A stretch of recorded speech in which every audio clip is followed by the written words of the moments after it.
Today, we will compare 11 assassin heroes' burst damage to find out which one is the strongest and which one you should be using. Let's go. Just for the thrill of it, nothing counterfeit with you, just the thrill of it. Just for the thrill of it, nothing counterfeit.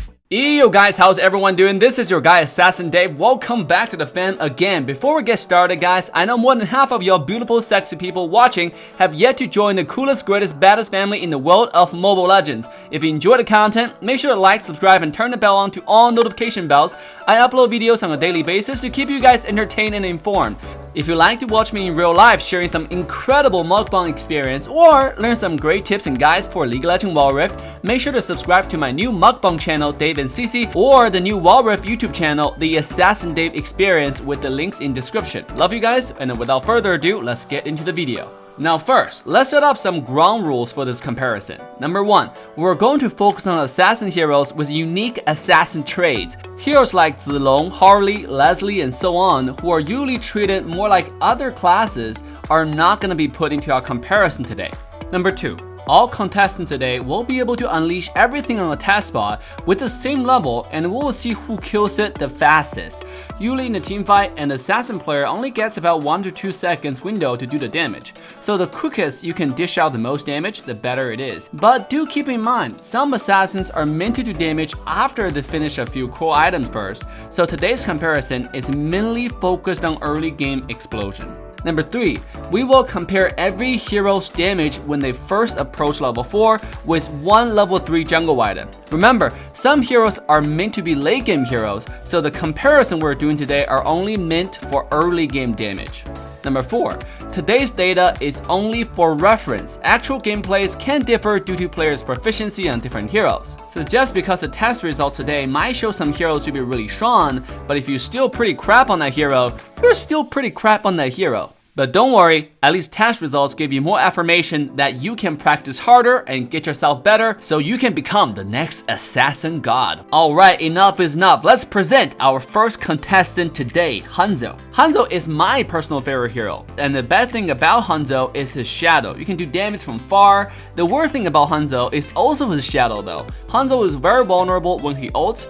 That's why many heroes counter him in actual game. In fact, you need to ban out most assassins like Ling, Natalia, Selena, Helcurt, Gusion, and so on and so forth before you can play Hanzo with a peace of mind. The point is, you don't want to pick Hanzo when enemy team has assassins. It's more of a pick when enemy has marksman as core carry. Then you can take out your Hanzo and assassinate them from miles away. Next up, we have Saber, the one-shot prince. On top of the one-shot potential he has, the most important element about Saber is his ability to counter any other assassins in the game. We just mentioned how Hanzo is like the bottom of the food chain among all assassins. Saber is on the opposite side of the spectrum, especially early game. If enemy team picks anything squishy like mage, assassins, marksman, you can one-shot them from 100 to 0 with almost no teammates help at all. Activate skill 1, dash, ult, auto attack, and just watch your prey's HP disappears. It's probably one of the most satisfying things to do in the game. Not only does Saber have burst damage, he also has one of the most OP quad control in the game. The only downside of Saber though, is more of a support kinda like assassins in late game, because Saber's burst damage has a timestamp on it. And if enemy teams start treating you like a threat, it's really hard for you to get to the backline and still walk away alive. Now, this is an odd one. Karina's jungle clear speed is actually not bad thanks to her passive, but her damage in teamfights are largely dependent on can she get the ball rolling. Can she find the first kill? And that's mainly dependent on whether the team would do enough poke damage for her to begin with. Because although Karina can do a lot of damage, but she needs to be constantly staying in there and auto attack and do her skills to do those damage.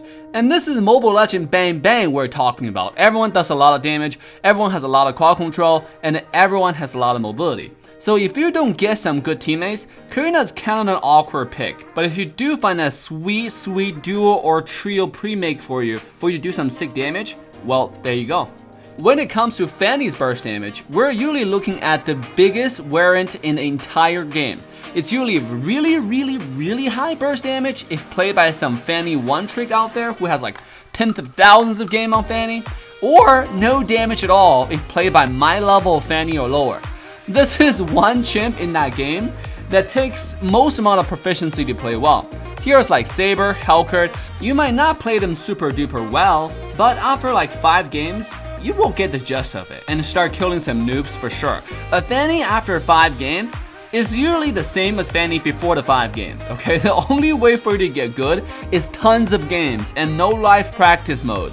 And even then, Fanny's damage is still dependent on whether enemy team gives you the opportunity or not. If everyone on the enemy team has decent mobility, or they straight up have a good Akai, Kufa, Saber, Minotaur player and so on, it's just GG WP for Fanny. So it's among the least recommended one-shot hero we suggest you play. And now, we are gonna address an old flame of mine, the ex-girlfriend, the ex-boyfriend. No, just Hayabusa. I personally played Hayabusa for over 800 matches, and been with him since the first version of this hero. Used to be able to use ultimate to clear minion waves, and then ult somebody almost immediately after. Used to be able to dash around shadows even when you are crowd controlled, and used to be able to one-shot someone with one shuriken and ultimate combo at level 4, or maybe not even a shuriken. But that's all gone now. Our Hayabusa level 4, if you want to kill somebody, it requires many auto attacks, shurikens, and then an ultimate to finish it off. If you use your ultimate to clear a wave, you won't have it available till the next meteor strike that kills half of the planet. But it's still a very fun hero to play, and late game Hayabusa can actually one-shot a marksman with just an auto attack. His early game damage is highly dependent on you using the right combo and enemy being alone. Coming next to the stage is none other than one of the most hated, banned, and definitely one of the most annoying assassins in the game, Natalia. The reason for such amount of hate towards Natalia is totally justified because she can go invisible at level 1! That's insane! When mostly everyone in the game start with only 1 skill, Natalia literally starts with 3. 1 invisible also allows her to dash on the opponents, and 2 dashes that allows her to either run away or just do some additional damage before she kills you with an execute. And the most annoying thing about Natalia is she can just go into a bush, wait for 2 seconds, and then do this annoying thing over and over again until you want to just double tap your home button and uninstall your game. Thanks to the recent changes though, Natalia no longer possesses unlimited amount of silence on top of it, which means without ultimate, she can be easily countered by assassins like Hayabusa, Fanny, and so on. Then we have Lancelot, one of my all-time favorite one-shot assassin. The thing about Lancelot is not just his early game damage is high, he is one of the most stylish assassins in the game. Even though Lancelot doesn't need as much hero proficiency as Fanny per se, but he is also a hit and miss type of assassin. If you're not able to land your combo properly, you will do very minimal amount of damage. But if you're able to land your skill to an ultimate properly, then it's a different story. Now do keep in mind though, Lancelot does scale off late game quite a bit. The longer the game goes, the harder it is for him to one-shot somebody, especially against any snowball marksmen or fighters with some tanky items already built in. You will find yourself between a rock and a hard place, really. That's also why his popularity has drastically reduced season after season. Next up, we have Helcurt. Interesting fact is Helcurt actually has one of the worst jungle clear at early levels among all assassins. He probably can't even solo a blue buff if no one on the team wants to help him. And if Helcurt can't snowball, he become one of the worst assassins in the game, easily killed by many other of his peers, including Hayabusa, Natalia, and so on. And this is also why top players stop playing him, especially after recent nerfs on how his silence system works. Now, just by approaching or touching Helcurt is not gonna be enough to trigger the silence. You have to quad control him in order to trigger that silence. This effectively ended his counter relationship against Hayabusa. In fact, it kinda reversed it. Now if Hayabusa sees a crawling on the ground looking monster, he can just dash in without worrying the world of being silenced and not being able to use any follow-up damage. Hayabusa can just go in as he pleases. What a poor Helcurt. Similarly speaking, Gusion has probably one of the highest burst damage early game. But this burst damage quickly dies off as time goes on, especially when players starting to build some decent magic resist item. However, Gusion's early snowball potential still remain on the high side. This is largely a tribute to extremely low cooldown to his ultimate. Gusion has one of the shortest ultimate cooldown among all the assassins in the game, coming just 3rd shortest cooldown right after Hanzo and Lancelot. But Hanzo's ultimate is not nearly as deadly as Gusion's, in the early game especially, and Lancelot's ultimate is only 1 second faster than Gusion, so, you know, not that much difference. On top of this, it's actually quite easy for Gusion to build cooldown reduction items. A well-snowballed Gusion can use this ultimate every 10 seconds or so. That's your ultimate on a 10-second cooldown, and that's just a typical example why Mobile Legends is the best mobile MMORPG game on the market. Selena is the only assassin in the game who has her ultimate at level 1. What that means is, similar to Natalia, she was granted a Mobile Legend God-given talent that nobody has. Okay, sorry, I mean developer-given talent. This is also why Selena still remains on the ban list after many seasons.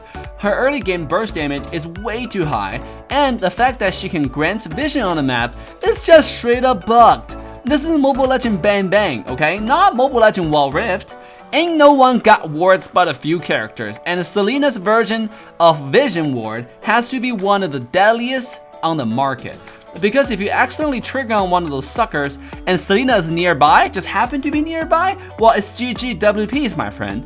Her early game invade potential is one of the highest, but her damage late game is not the best. Selena does get outskilled and rotated by other assassins such as Ling. But Selena will always remain one of the most hated sexy assassin in the game. What can be said more about Ling? He is a farming bot in early game, and he is an annoying tree monkey late game, jumping around the map, stealing and destroying everything.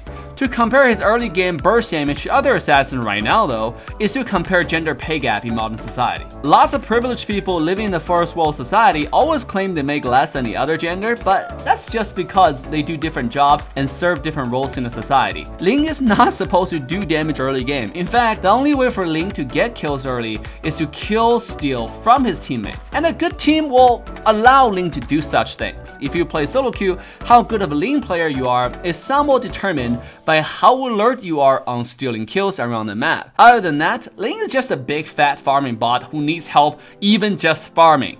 Nonetheless, Ling can be an absolute monster late game if you do him right. Last but not the least on today's list is none other than Benedetta. Benedetta absolutely shines in teamfights in all stages of the game, thanks to her insane ultimate AoE coverage and damage, and her mobility. Actually, to think of it, all the female assassins are all super strong in today's list. I'm kinda sensing a trend here. Maybe most designers in Moontown are females, or maybe just simps. I don't know which one it might be. Benedetta is one of the meta's strongest assassins thanks to her infinite amount of mobility. Her auto attack is a freaking dash!